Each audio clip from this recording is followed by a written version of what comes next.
Welcome to ચેતુસ kitchen. તો આજે આપણે બનાવીશું લાલ અને લીલા મરચાની ટેસ્ટી એવી ચટણી બનાવવાના છીએ। તો આપણો જમવાનો 100 ગણો સ્વાદ વધી જશે આ ચટણી ખાવાથી, અને શાકની પણ જરૂર નહીં પડે એવી આ મસ્ત એવી ચટણી તૈયાર થશે। તમે ભાખરી, રોટલા, રોટલી કે પછી થેપલા સાથે પણ આ ચટણી ખાવાની ખૂબ જ મજા આવશે।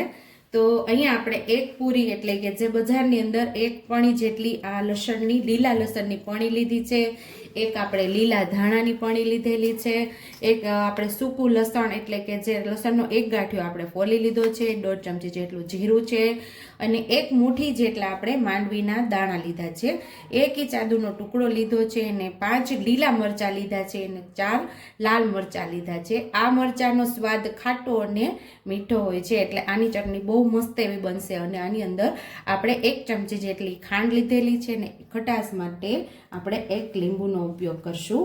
અઠવાડિયા સુધી ફ્રીજની અંદર તમે આ સ્ટોર કરીને આ ચટણીને ખાઈ શકો છો, અને 2 દિવસ તમે બહાર રાખશો પણ એવી ને એવી રહેશે। તો આપણે મિક્સર જાર લીધું છે, એની અંદર આપણે ફોલેલું લસણ ઉમેરી દઈશું। આ ચટણી એવી તૈયાર કરવાની છે, આપણે ગેસ ચાલુ કરવાની પણ જરૂર નહીં પડે, એમને એમ આપણે આ ચટણી તૈયાર કરશું। આદુની આપણે ઝીણી ઝીણી સ્લાઈસ સુધારી લઈશું। મિક્સર જારની અંદર માંડવીના દાણા ઉમેરી દઈશું, જીરું ઉમેરી દઈશું, ખાંડ પણ ઉમેરી દઈશું, સ્વાદ મુજબ આપણે મીઠું ઉમેરીશું, અને હવે બધું આપણે એની અંદર સુધારી લેવાનું છે।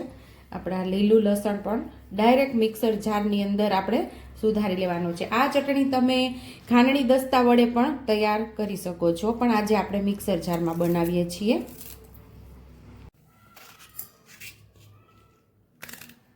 મરચાંને પણ સાથે જ ઉમેરી દઈશું સુધારીને।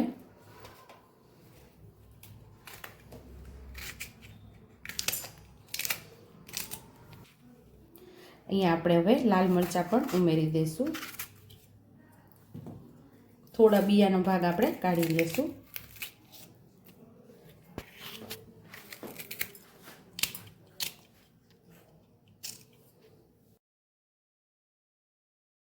મરચાં, લસણ ને બધું સુધારીને ઉમેરી દીધું છે, હવે આપણે લીંબુ ઉમેરી દઈશું।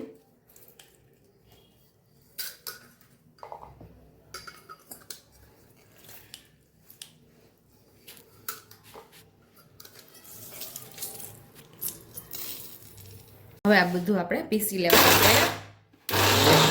ચાલુ બંધ કરીને આપણે દરદરી એવી ચટણી તૈયાર કરવાની છે। હવે આપણે લીલા ધાણા ઉમેરી દેવાના છે, દાંડલા સહિત જ ઉમેરશું એટલે એનો મસ્ત એવો સ્વાદ આવશે આપણી ચટણીમાં। અને થોડું પાણી ઉમેરશું, 2 થી 3 ચમચી જેટલું।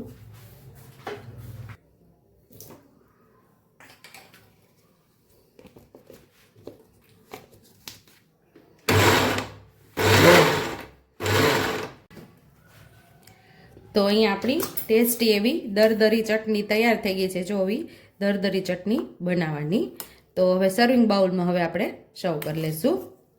જમવાનો 100 ગણો સ્વાદ વધારી દે તેવું શાકની પણ જરૂર ન પડે એવી ચટણી આપણી તૈયાર છે।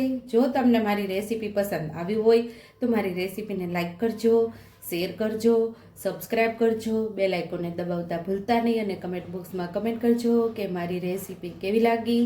તો આવજો।